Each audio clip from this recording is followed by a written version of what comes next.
অবরুদ্ধ নিশীথ লিখেছেন তেজস্মিতা মুর্তজা। আজকে রয়েছে ১০ম পর্ব। গল্প পাঠে আছি আমি তারিফ। সকাল ৯টায় হামজার ঘুম ভাঙল জয়ের গলা ভাঙা গানে। হিড়িক বেঁধে গেছে যেন গানের। সে কোনো সময় বিষণ্ণ থাকে না। সিচুয়েশন যেমনই হোক, অল টাইম চিল, এটা তার স্লোগান। ভেসে আসছে টুংটাং গিটারের সুর আর আধ ভাঙা গলায় তোলা সুর। মনে পড়ে বারবার সময়ের কারবার, রাস্তার পেরোয়ার হারিয়েছে আজ। চাওয়াদের শেষ নেই জানি, তবু পারি কই চড়ে বসি বারবার স্বপ্ন জাহাজ। চাইলে চলে যা যদি না থাকে উপায়, সুতোয় বাঁধা জীবন ছেড়ে পালাবি কোথায়, সুতোয় বাঁধা জীবন ছেড়ে পালাবি কোথায়। হাতের ব্যান্ডেজ নিয়ে শুরু করে দিয়েছে টুংটাং গিটার বাজানো। নড়তে চড়তে হামজার মুখ চোখ কুঁচকে উঠল গায়ের ব্যথায়। রিমি নেই। রাত থেকে মেয়েটা কথা বলছে না। গলা বাড়িয়ে ডাকলো, জয়, জয়, এদিকে আয়, জয়। জয় আওয়াজ দিল, জি সাহেব। রুমে ঢুকে বলল, চালু হয়ে গেছে তোমার ভাঙ্গা রেডিও, ওটা থামাও তো, ঘ্যার ঘ্যার করছে। ধপ করে শুয়ে পড়ল বিছানার ওপর হামজার পাশে। হামজা জিজ্ঞেস করলো, আমার ডাক শুনতে ভাঙ্গা রেডিওর মতো ঘ্যার ঘ্যার লাগছে? এত ভালো লাগে না শুনতে, ওই ধরো। কুশন তুলে মুখের উপর ছুড়ল হামজা। কিসের মতো লাগে তাইলে? সঙ্গে সঙ্গে লাফিয়ে উঠে দাঁড়ালো জয়। বললে চাকরি থাকবে না। চাকরিও তোর এমনিতেও থাকবে না। আমি যেহেতু তোর গানের গুণগান করি, তুই তো মেয়ে লোকের মতো হাত পা আছড়ে কাঁদতে লেগে যাবি। সেই হিসেবে আর হারুন ফাটা মার্কার গলায় গান গাইবি না। বাড়ি থেকে পাছায় লাথি মেরে বের করে দেবো তোকে। জয় ভাব নিয়ে 3/4 প্যান্টের পকেটে এক হাত রেখে দাঁড়ালো। তোমার বাপের এই ঘুম ফোকা ধরা ভেংরি বাড়িতে আমি আছি, শুক্রিয়া আদায় করো। বিশাল কামাই করছিস থেকে, যা ভাগ। ও তুমি বুঝবা না ব্রো, মামির কাছে জিজ্ঞেস করো, সে বুঝিয়ে দেবে। আমি হলাম সোনার ডিম দেয়া রাজহাঁস। অকপটে খোঁচা মারা কথা বলে দাঁড়িয়ে রইল জয়। হামজা হাই তুলে বলল, যা গিয়ে পড়তে বস। তার আগে ওখান থেকে আমার তোয়ালেটা দে। জয়ের চোখ ছোট করে তাকায়, কেন তুমি উঠতে পারতেছ না? পরানো কোনো ঝাঙ্গিয়া টাঙ্গিয়াও নাই নাকি? এক লাফে বিছানা থেকে নামলো হামজা। দাঁত খিঁচল, এদিকে আয় শুয়োর, তোর ঝাঙ্গিয়া খুলে তোকে শহর ঘুরিয়ে আনবো আজ আমি। দৌড়ে ঘর ছাড়তে ছাড়তে জয় চেঁচায়, ছি ভাই, ছোট ভাইয়ের ইজ্জত মানে ঝাঙ্গিয়া নিয়ে টান পাড়াপাড়ি করতে বাঁধলো না তোমার? আমি ভার্জিন একটা সহজ সরল নিরীহ ছেলে ভাই, সব রেখে সোজা ঝাঙ্গিয়াতে হামলা? নাউজুবিল্লাহ, এই মুখ আর সমাজে দেখানোর যোগ্য রাখলে না আমার। হেসে ফেলল হামজা, হাতের কুশনটা সজোরে ছুঁড়ে মারল। গোসলে যাবার জন্য তোয়ালে ঘাড়ি করে রিমিকে ডাকলো কয়েকবার। জবাব এলো না। খানিক বাদে তরু এলো। কি হয়েছে বড় ভাইয়া, কিছু দরকার? গম্ভীর চেহারায় মাথা দুলালো হামজা। তোর ভাবিকে দরকার। মুখ লুকিয়ে পিক করে ঠোঁট চেপে হেসে ফেলল তরু। রিমি এলো, মুখ ভার। এসেই বিছানা গোটাতে শুরু করে রিমি। হামজা এগিয়ে গিয়ে পেছন থেকে জাপটে ধরল রিমিকে। কাঁধের ওপর থুতনি ঘষে বলল, কি হয়েছে ম্যাডামের? কথা না বলার ব্রত রেখেছেন নাকি? রিমি ছাড়ানোর চেষ্টা করলো হামজাকে। হামজা আরো শক্ত করে পেট চেপে ধরল। তার লোমশ বুকটা ঠেকলো রিমির পিঠে। দমল না রিমি, মুষড়ামুষড়ি করছে খুব। হামজা এবার রিমির হাত দুটো মুঠো করে চেপে ধরে নিজের দিকে ঘোরালো। হামজার বিশালদেহী শরীরের তুলনায় নেহাত ছোটখাটো অভিমানিনী মেয়েটা। হামজা কপট চিবিয়ে জিজ্ঞেস করলো, কি হয়েছে? এমন করছো কেন? আমার দিকে তাকাও রিমি। তীক্ষ্ণ চোখে তাকাই রিমি। জবাবদিহি ছাওয়ার মতো শক্ত মুখে বলল, মাঝার ভাইকে মেরেছেন আপনি? কেন? হামজা নরম হলো। ব্যান্ডেজ করা হাতটা শিথিল করে রিমির থুতনিতে বুলাতে বুলাতে বলল, তোমাকে বলেছি না আমার কাজ এবং পার্টির ব্যাপারে না ভাবতে? এসব বিষয় তোমার মাথায় রাখতে হবে না। এই নিয়ে রাগ করে আছো? ছ্যাঃ, আমার দিকে তাকাও, এদিকে দেখো। থুতনি উঁচিয়ে ধরল হামজা। আপনার পার্টির ব্যাপার? এটা আপনার পার্টির ব্যাপার বলে মনে হয়? মাঝার আমার চাচাতো ভাই। হুট করে হামজা শক্ত হয়ে উঠল যেন, ঘাড় কাত করল। আর আমি? আর আপনি কি? অমানুষ স্বামী আমার, তাই তো? মাঝার ভাইকে ওভাবে কেন মেরেছেন জানোয়ারের মতো? আমার ক্ষতগুলো নজরে আসছে না তোমার? আপনার ক্ষত? সেটা মাঝারকে মারতে না গেলে তো হতো না। ওকে ঢাকায় নিয়ে যাওয়া হয়েছে। কতটা মারলে তা করতে হয়। কি মার মেরেছেন ওকে? মেরে ফেলতে চেয়েছিলেন? ও আপনাকে আগেই মেরেছে?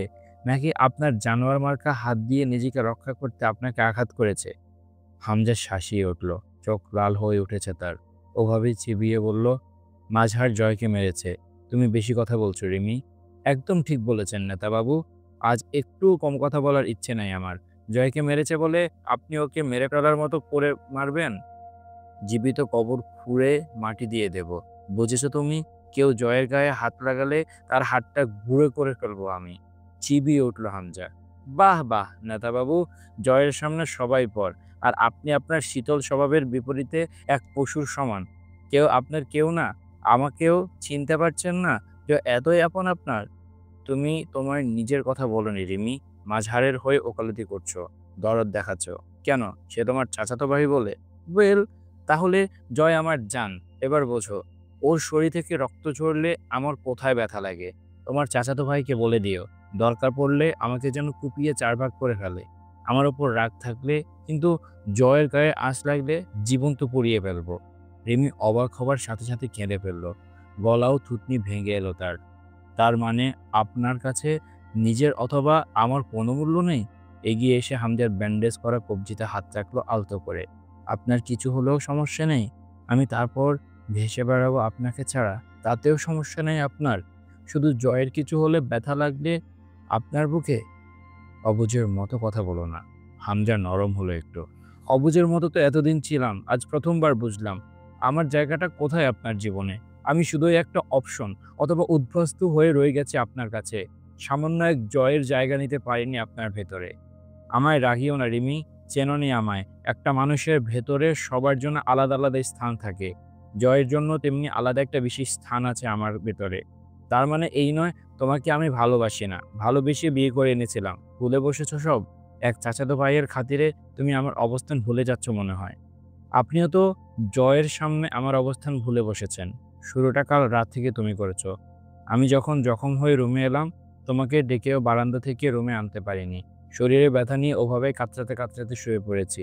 তারপর টের পেয়েছিলে, জয় উঠে এসে কম্বল টেনে দিয়ে ব্যথার ওষুধ খাইয়ে আবার একচোট ঝগড়া করে গিয়েছে রুম থেকে। জয় আমার জীবনে বিশেষ কিছু, এটা অনস্বীকার্য সত্য। বিশেষ নয়, গোটাটাই ওর আপনি। না বুঝে কথা বলো না। জয় পুরো দুনিয়ার জন্য জঘন্য এক ব্যক্তিত্ব হয়ে উঠলেও সেদিনও আমার কাছে এবং চিরদিন ও আদরে। লোকের সাপেক্ষে না, আমার সাপেক্ষে বিচার করলে ওকে ভালোবাসা আমার জন্য জায়েজ। কেন? সে কি এমন মহান লোক? কোনোদিন ওর শার্টটা খুলে পিঠের দিকে নজর দিও। এখনো দগদগে একটা ঘায়ের দাগ বয়ে নিয়ে বেড়াচ্ছে পিঠে। যখন তুমি এসেছিলে না আমার জীবনে, যখন নেতা হয়ে উঠিনি আমি, সেকালেও জয় নিজের শরীরের গুলি খেতে আমার সামনে এসে পিঠ পেতে দিয়েছিল। তখন আমি ছাত্রনেতা হয়ে উঠিনি। ওর সেই পিঠ পেতে খাওয়া গুলি আজ আমায় বাঁচিয়ে না রাখলে তোমার ভালোবাসা অবধি পৌঁছাতাম না আমি। তার আগেই আমার কিচ্ছা পুড়িয়ে যেত। আমার বুকের গুলি পিঠে খাওয়ার ওই নষ্ট ছেলেটাকে এই হামজা পাটোয়ারি খুব ভালোবাসে। ও আমার ফুফাতো ভাই না, আমার জান। পরবর্তীতে তুমি ওর বিপক্ষে কোনোদিন কথা বলতে এসো না। আমি চাই না এ নিয়ে কোনো ভাগাভাগি হোক। আমার জীবনে জয়ের তুলনা শুধু জয়। ও আমার বিজয়, জয়। রিমি কেন জানি ফুঁপিয়ে উঠল। হামজা দুটো শ্বাস নিয়ে রিমিকে একদম কাছে গিয়ে দাঁড়ালো। রাজনীতিবিদদের বউ হতে গেলে বহু পারিপার্শ্বিক বুঝ আর ধৈর্য থাকতে হয়। আমি ভাবতাম তোমার তা আছে। আজ তা ভুল লাগছে। মাঝহার তোমার চাচাতো ভাই হওয়ার আগে আমার প্রতিপক্ষ। তার সঙ্গে ঝামেলা হলে তুমি তোমার স্বামী অথবা ভাই, কার পক্ষে থাকবে সেটা তোমার বিষয়। কিন্তু আমি আমার গতিবিধি থেকে পিছপা হতে পারি না। রাজনীতিতে চলতে গেলে বহু সম্পর্ককে জবাই করে সামনে এগোতে হয়, এক পা করে। তাই করে এগিয়েছি। তুমি জানো না সেসব। তাহলে জয়কে জবাই করেননি কেন আজও? ওর সাথেকার সম্পর্ককে জবাই করবেন কবে? কপাল জড়িয়ে ফেলল হামজা। খানিক পরে ধাতস্থ হয়ে জবাব দিল, ও কখনো আমার পথে বাধা হয়ে আসেনি। আর যদি আসে? কিছুক্ষণ রিমির জেদি মুখের দিকে চেয়ে থেকে হেসে ফেলল হামজা। তুমি দেখছি জয়কে নিজের সতীনের মতো হিংসা করো। একরোখা কণ্ঠে বলল রিমি। তার চেয়েও খারাপ ভাবে। আমার ওকে সহ্য হচ্ছে না, একটুও না। কেন? ওর কাছে গিয়ে আপনি ভাগ হয়ে গিয়েছেন আমার থেকে। আজ আমার সাথে চোখ রাঙিয়ে আমাকে শাসিয়ে কথা বলতেও দ্বিধা করেননি। আর কিছু বললে গায়ে হাতও তুলতেন। এবার হামজা একটু সপ্রতিভ হলো। কাছাকাছি গিয়ে দাঁড়িয়ে নরম সুরে নিজেকে উপস্থাপন করার সুরে বলল, এতটা নিচু আর কাপুরুষ আমি কখনোই হতে পারবো না যে কোনো নারী, বিশেষ করে তোমার গায়ে হাত উঠবে। আর সবটাই ভুল ধারণা তোমার। অভিমানে জড়ানো কণ্ঠে বলল রিমি। তাই হোক, তবে এই ভুল নিয়ে বাঁচতে চাই। এতে ক্ষতিগ্রস্ত হবে তুমি। হামজা আজ বের হলো না। জয়কে কঠোর নিষেধাজ্ঞা দিল। সকাল 10টা অবধি ঘরে বসে থেকে দম আটকে গেল জয়ের। তরু এসে দুবার দেখে গেছে, ওষুধ দিয়ে গেছে সকালে। ছাদে গিয়ে বসলো। ছাদে দুটো বিভাজন। ছোট্ট এক টুকরো তরু চেয়ে নিয়ে ফুল গাছ লাগিয়েছে। বাকিটা ছাদটা জয়ের চিলকোঠা। ছোট আম গাছ, কবুতরের খাঁচা। তরু এসেছিল কয়েকবার দেখতে। শরীর ভাঙা, রোদে বসে আছে। তরু বলল, গোসল করবেন না? পানি ভরেছি, পরে করব, থাক। পা মেলে বসে বইয়ে চোখ বুঝালো। গিটারটা তুলে নিয়ে গান গাইলো। তো কখনো ঠান্ডা হয়ে পড়ে থাকা চায়ের কাপে চুমুক দিচ্ছে। তরু এসে জিজ্ঞেস করলো, শরীর খারাপ লাগছে? না, 19 শতকের মেয়েলোকের মতো ঘরবন্দি জীবন কাটাচ্ছি। তো শরীর আর মন আবার লুঙ্গি ডান্স দেবে নাকি এই অবস্থায়? যা তো তুই, কানে কাছে ঘ্যান ঘ্যান করিস না। মেজাজ চটে যাচ্ছে যে কোনো কিছুতেই। যা। দুপুর 1:30টার দিকে এই শরীরে বেরিয়ে পড়লো বাড়ি থেকে। সম্ভব নয় এভাবে ঘরে পড়ে থাকা। হামজা তখন ব্যথার ওষুধ খেয়ে ঘুমাচ্ছে নিজের রুমে। বেশ ভালো রোদ বেরিয়েছে দুদিন বাদে। আগের দুদিন সূর্যের তেজ কম ছিল। ক্লাস শেষে বিল্ডিং থেকে বের হয়ে শহীদ মিনারের সম্মুখে এসে দাঁড়ালো অন্তু। অন্তু, পেছন ফিরে তাকালো অন্তু। প্যান্ট শার্টের ওপর সাদা রঙা বিশাল একটা শাল জড়ানো জয়ের শরীর। উদ্ভট ব্যাপার। সাধারণত পরে লুঙ্গি, তাছাড়া কড়া রোদ বেরিয়েছে, তাতে চাদরের প্রয়োজন নেই। ঘৃণায় চোখ নত করলো অন্তু। জয় সামনে এসে দাঁড়ালো। তোমার নাম কে রেখেছিল? আপনার কাছে প্রয়োজনীয় কোনো টপিক থাকে না, তাই না? অবশ্য যুক্তিযুক্ত বিষয় আপনার সাথে যায়ও না। তুমি শালি চটকানা খাবা। থাপড়ে তোমার মুখের নকশা বদলে দেই। তার আগে প্রশ্নের উত্তর দাও। অন্তু বিরক্তি গিলে চোখ বুজে বলল, আব্বু রেখেছে, এখন আমি যাই। জয় যেন শুনতে পেল না শেষের কথাটা। তোমার বাপ এই ভেটকি মার্কা নাম ছাড়া মুল্লুক ঘুরে আর কোনো নাম পায় নাই? অন্তু, আরমিন, কিসব বেওড়া নামের বাহার। অন্তু নাক কুঁচকে তাকালো। বেওড়া কি? তখন গিয়ে শুধরে দিয়ে আসতেন, তা তো আর দেননি। এখন সে পুরনো পুঁথি গাওয়ার মতো হয় না। কোনো প্রয়োজন আছে আমার সঙ্গে? চমৎকার ভঙ্গিতে মাথা নাড়ল। আছে তো। সুইট হার্ট, তোমার সাথে বহুত প্রয়োজন আছে আমার। তবে আপাতত কথা আছে তোমার সঙ্গে। আমার সঙ্গে কি কথা আছে আপনার? জয় পেছনের দলের উদ্দেশ্যে মুখ দেখিয়ে অসহায়ত্বের ভান করে বলল, উফ, কেউ বোঝায় কে আমার সাথে তেজ না দেখাতে? আমি ডিস্টার্বড হই খুব। অন্তু তাড়া দিল, জলদি বলুন, আমার কাজ আছে। জয় নাক টানলো আবারও। গলার স্বর বসে গেছে। শুনতে আতিফ আসলামের মতো লাগছে কণ্ঠস্বর। রে, এত হুটহাট করলে তোমাকে দেখতে আরো বেশি গরম লাগছে সুইট হার্ট। Sweetheart? কাঁধ ঝাঁকালো জয়। Yup, sweetheart. আমার সাপেক্ষে তুমি একখান সুইট হার্ট। আমি তো ভালো না, মাগার তোমার কাছে একটা সুন্দর মিষ্টি হৃদয় আছে, সুতরাং তুমি সুইট হার্ট অথবা মিষ্টি হৃদয়। অন্তু তাচ্ছিল্য হাসলো। সেই সূত্র অনুসারে তো আমি সকলেরই সুইট হার্ট। জয় হুট করে দাঁতে দাঁত পিষল। জানে মেরে ফেলবো, খালাস হয়ে যাবে একদম দুনিয়া থেকে। আমি বাদে তুমি আর যার তার সুইট হার্ট। আমি ডেকেছি এই নামে, সুতরাং শুধু আমিই রাখবো। নিজস্বতা দেখানোর এই ভঙ্গিমাটাও কেবলমাত্র জয়ের রসিকতারই অংশ। বুঝে অন্তু চুপ রইল। চলো কোথাও বসি। অন্তু হাসল। আপনার মাথা নষ্ট সিনিয়র। গার্নেরের সম্মতি জানায় যায়। ঠুকছো সিস্টার? তা একটু একটু অবশ্যই। তাই বলে তুমি খোটা দিতে পারো না আমায়। অন্তু সুন্দর করে হাসলো। নাটক শেষ হয়েছে আপনার? সো, শেষ হলে এবার আমি যাই। জয় মাড়ির দাঁত জিহ্বা ঠেকিয়ে হাসলো। নাটক ভালো লেগেছে তোমার? ভালো লাগলে আরো একটু করি। খুব বাজে ছিল। জয় ঘাড় চুলকালো। শুনেছিলাম প্রেমে পড়লে মানুষের মেধা হারিয়ে যায়। আমারও নাটক করার গুণ হারিয়ে গেছে তোমার প্রেমে পড়ে। উফ, কি যে প্রেম! প্রেম পাচ্ছে তোমায় দেখে ইচ্ছে করতেছে দাঁত ছোপড়ার স্ট্রাকচার বদলে দিই। এত প্রেম কেন তোমার মধ্যে? প্রেমের গোডাউন যেন। জয়ের নাটক দেখে অন্তুর ঘৃণার উদ্রেক হওয়ার সাথে সাথে হাসিও পেল। একটা মানুষ কতটা খারাপ মানসিকতার হলে কাউকে জ্বালাতন করতে এমন বাজে পন্থা অবলম্বন করতে পারে? শহীদ মিনারের সিঁড়ির উপর বসলো জয়। বসার সময় চাদর উঠে যাওয়ায় ক্ষত দেখা গেল। পৈশাচিক এক আনন্দ হলো অন্তর। আরমিন, চলো বিয়ে শাদী করে ফেলি। কত বয়স হয়ে গেল আমার, কতকাল একা ঘুমাবো অত বড় বিছানায়।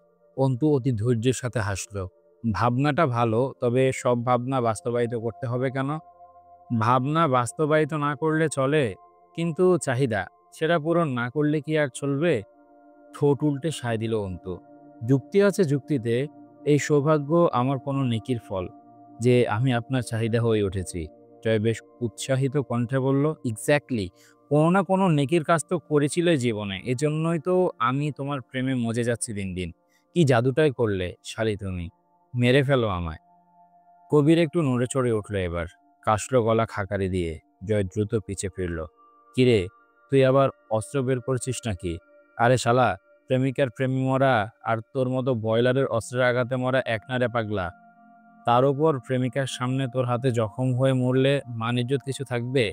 অন্তু জিজ্ঞেস করলো, আপনার জরুরি কথাটা বললেন না এখনো। I love you. প্রেমে পড়ে যাও আমার। অন্তু হাসলো। এই জন্মে তো না। পরের জন্ম অবধি অপেক্ষা করতে বলছো? জি, একদম। যেটার কোনো অস্তিত্ব নেই। তাহলে তো যা হওয়ার আর করার এই জন্মেই করতে হবে। এত খারাপ দিন আমার জীবনে কোনোদিন আসবে না। অন্তুর শীতল ভাবটা কেমন ন্যাপথেলিনের টুকরোর মতো বাষ্প হয়ে যাচ্ছে যেন। কড়া হয়ে উঠছে কণ্ঠস্বর। জয় উঠে দাঁড়ালো। তোমার জীবনে এত ভালো দিন আমি রাখবো না যে তুমি আমায় ভালো না বেসে পার পাবে। চ্যালেঞ্জ করো না আমায়। আমি সিরিয়াস হয়ে গেলে খুব বাজেভাবে ফেঁসে যাবে। কথাটা দারুণ প্রভাবিত করলো অন্তকে। কর্কশ গলায় বলে উঠল, ধরুন চ্যালেঞ্জ করলাম। এতটুকু দৃঢ়তা তো আমার এই আমির ওপর রাখি আমি যে এমন কোনো দুর্বলতার অস্তিত্ব নেই এই জগতে যেটা আপনার মতো সভ্যতাহীন আদিম পশুকে ভালোবাসতে বাধ্য করতে পারে আমায়। যেখানে স্বয়ং মৃত্যুকে আমি চ্যালেঞ্জ করছি এই প্রেক্ষিতে মরণ স্বীকার করলাম আপনার কথার বিপরীতে। সতর্ক করার মতো করে শান্ত স্বরে বলল জয়। আরমিন, তোমার এসব কনফিডেন্স আমায় আবার সিরিয়াস না করে তোলে দেখো। অটল হলো অন্তুর কণ্ঠস্বর। আপনার এই কথাটাই আমার জিদের আগুনে কেরোসিনের দ্রবণ ঢালছে। খুব খারাপভাবে হারবে তুমি। খুব ভালোভাবে পিছু হাঁটবেন আপনি। আমার মান মর্যাদা ও সম্মান ছাড়া আমার এই গোটা জীবনে দ্বিতীয় কোনো পিছুটান বা দুর্বলতা রাখিনি আমি। জয় আর কথা বলল না। চমৎকার মুচকি হাসলো। এই ছিল আজকের পর্ব। কেমন লেগেছে তোমাদের অবশ্যই কমেন্ট করে জানিয়ে দাও। আর জয়ের মতো ভাঙ্গা গলায় যেহেতু আমিও গান গেয়েছি, আমার ওই ভাঙ্গা গলাটাকে আশা করি যে তোমরা ক্ষমা সুন্দর দৃষ্টিতে দেখবে। দেখা হচ্ছে পরের এপিসোডে। ততক্ষণ পর্যন্ত ভালো থাকো। আর নতুন কোন গল্পটি তোমরা আমার কণ্ঠে শুনতে চাও তা ঝটপট কমেন্ট করে জানিয়ে দাও। আর এখন থেকে রেগুলার এপিসোড আসবে, পর্বগুলো দিতে থাকবো। আশা করছি তোমাদেরকে আর দেরি করাবো না। আর যারা এখন পর্যন্ত আমার ফেসবুক পেজে যুক্ত হওনি, ডেসক্রিপশন বক্সে লিঙ্ক দেওয়া আছে কিংবা পিন কমেন্টে লিঙ্ক দিয়ে রাখবো, আমার ফেসবুক পেজে যুক্ত হয়ে যাও। তোমাদের সাথে গল্প আড্ডা সবকিছু ফেসবুক পেজের মাধ্যমে হবে। তো ভালো থাকো, সুস্থ থাকো। আজকের মতো আমি তার এখানে বিদায় নিচ্ছি। আল্লাহ হাফেজ।